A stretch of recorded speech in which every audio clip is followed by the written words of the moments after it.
그날 이후로 집에만 있으면 계속 여동생의 친구가 생각났습니다. 이름은 태인. 태인이의 행동은 제 머릿속을 계속 맴돌고 있었습니다. 안녕하세요. 저는 30대 중반의 일반 회사를 다니고 있는 직장인입니다.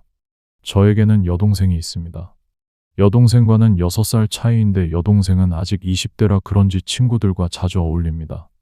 저와는 생활 패턴도 다르고 관심사도 달라서 서로 크게 부딪힐 일 없는 조용한 남매 관계였습니다.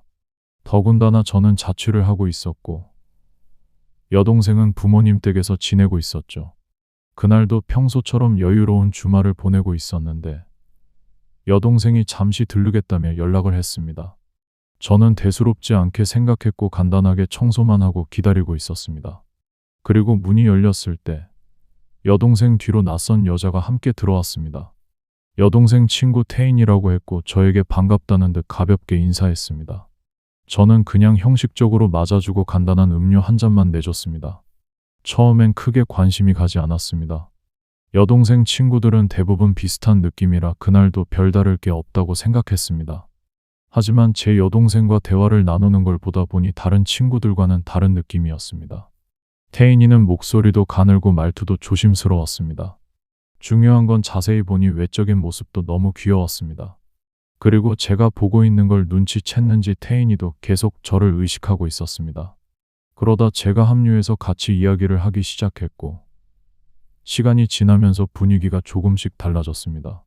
태인이는 여동생과 얘기할 때보다 저와 대화할 때 더 적극적으로 반응했고 제가 말할 때는 눈을 크게 뜨고 듣는 모습이 계속 드러났습니다. 그때까지만 해도 그냥 귀엽다 정도였지 별 생각은 없었습니다.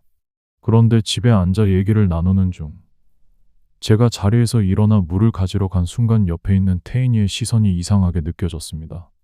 그때는 찰나의 순간이라 제가 잘못 봤나 싶었습니다. 그때는 말이죠. 태인이는 여동생과 이야기를 하면서도 자꾸 제 쪽을 보며 미소를 지었고 그게 반복되니 저도 자연스럽게 더욱 의식하게 되었습니다. 그날 저녁 여동생과 태인이가 집에서 나간 뒤 저는 거실에 앉아서 잠시 멍하니 있었습니다. 사실 처음부터 관심을 가졌던 건 아니지만 생각보다 자연스럽게 떠오르는 표정과 목소리가 이상하게 남았습니다. 단순히 예쁜 사람이라서가 아니라 말 한마디, 특히 눈빛이 머릿속을 맴도는 느낌이었습니다.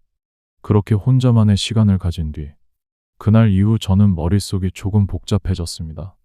태인이는 저와 상관도 없는 사람이었고 여동생에게 소개를 시켜달라기도 애매했습니다. 그렇게 혼자 마음속으로 생각하며 평범한 생활을 이어나가고 있었습니다. 태인이의 얼굴도 금방 잊힐 줄 알았습니다. 하지만 얼마 후 주말에 여동생이 다시 오겠다는 연락을 받았습니다. 저는 누구랑 오냐고 조심스럽게 물어보았습니다. 여동생은 태인이랑 올 거라고 얘기하더군요. 저는 태연한 척했지만 마음속으로는 불꽃 축제가 펼쳐지고 있었습니다. 그렇게 주말만 기다리다가 드디어 주말이 왔습니다. 초인종이 울리고 문을 열었을 때 태인이가 여동생 뒤에 서 있는 모습을 보자 심장이 잠깐 멈출 뻔했습니다. 태인이는 지난번보다 편한 옷차림이었지만 더욱 더 매력이 넘치는 느낌이 들었습니다. 집에 들어오자마자 편하게 자리를 잡았고 태인이는 저에게 반갑게 인사했습니다. 저는 최대한 무심한 척했지만 태인이의 행동 하나하나가 자연스럽게 시야에 들어왔습니다. 여동생이 화장실에 간 사이 잠깐 마주친 시선이 이상하게 오래 남았고 그 짧은 순간에도 묘한 긴장감이 생겼습니다. 그날도 여동생과 친구는 잠시 머물다 갔습니다. 현관문이 닫히자마자 저는 태인이와 눈이 마주쳤던 순간들을 다시 떠올렸습니다. 특별한 행동은 없었지만 이상하리만큼 신경이 쓰였습니다. 며칠 뒤 퇴근하고 집으로 가고 있는데 갑자기 저 멀리서 태인이의 모습이 보였습니다. 같은 동네에 사는 것도 아니고 이 시간에 태인이가 보이는 것이 꿈처럼 느껴졌습니다. 태인이는 저에게 점점 다가왔고 저는 조심스럽게 인사를 건넸습니다. 잠깐 동네에 아는 사람이 있어서 왔다고 하더군요. 저는 그러냐고 하면서 이것도 우연인데 가끔 맛있는 거 싸줄 테니까 연락하라고 했습니다. 태인이는 번호가 없는데 어떻게 연락을 하냐면서 번호를 달라고 하더라고요.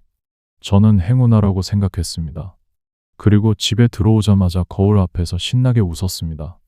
그러나 한편으로는 여동생의 친구라 조금 마음에 걸리기도 했습니다.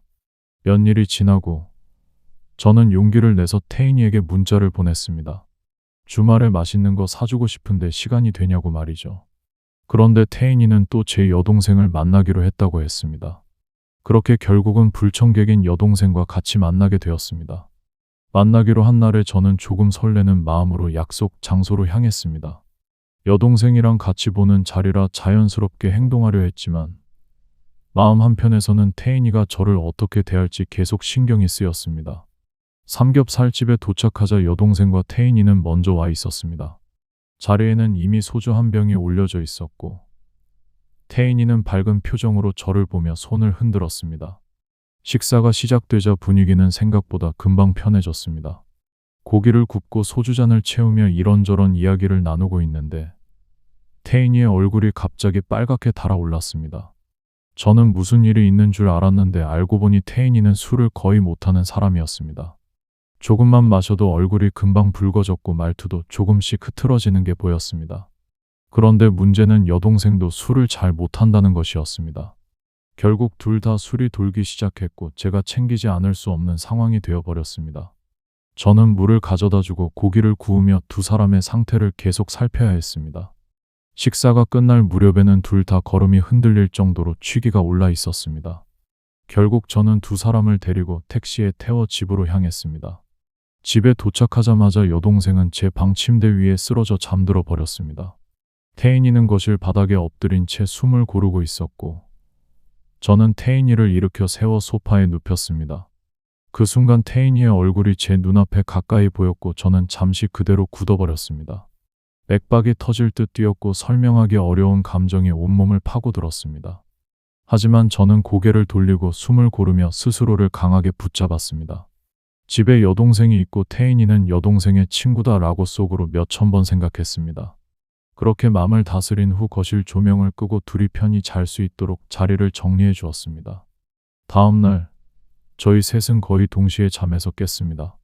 여동생은 머리를 감싸며 거실로 나왔고 태인이도 속이 좋아 보이지 않았습니다.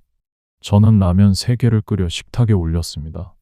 얼큰한 국물에 둘은 정신을 조금씩 차리기 시작했고 어색할 법한 분위기는 오히려 편했다는 느낌으로 다가왔습니다.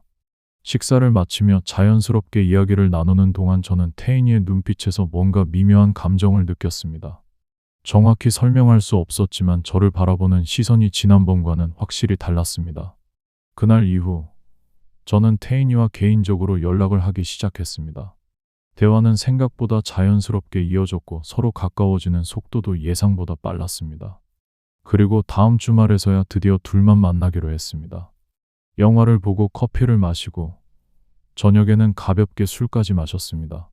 둘만 있는 시간은 생각보다 훨씬 부드러웠고 대화는 끊기지 않았습니다. 저는 태인이가 점점 더 좋아졌습니다. 그날 밤 저는 태인이를 집 앞까지 데려다 주었고 문 앞에서 잠시 마주 섰습니다. 미칠 것 같았습니다. 울타리를 넘고 싶은 마음은 굴뚝 같았지만 계속 여동생이 걸렸고 스스로도 아직 확신이 서지 않았다는 것을 알고 있었습니다. 하지만 태인이의 표정은 달랐습니다. 아쉬움이 분명히 묻어 있었고 그게 오히려 저를 더 흔들어 놓았습니다. 저는 그 표정 하나만으로도 마음이 따뜻해지는 것을 느꼈습니다. 그렇게 저와 태인이는 여동생 몰래 조심스럽게 연애를 시작했습니다. 결혼까지 이어질지 아니면 오래가지 못할지 그건 아직 알 수 없습니다. 그러나 지금 이 순간만큼은 상상만 해왔던 것들이 현실이 되어가고 있다는 사실이 가장 큰 행복으로 느껴지고 있습니다. 구독과 좋아요 제발 부탁드립니다. 감사합니다.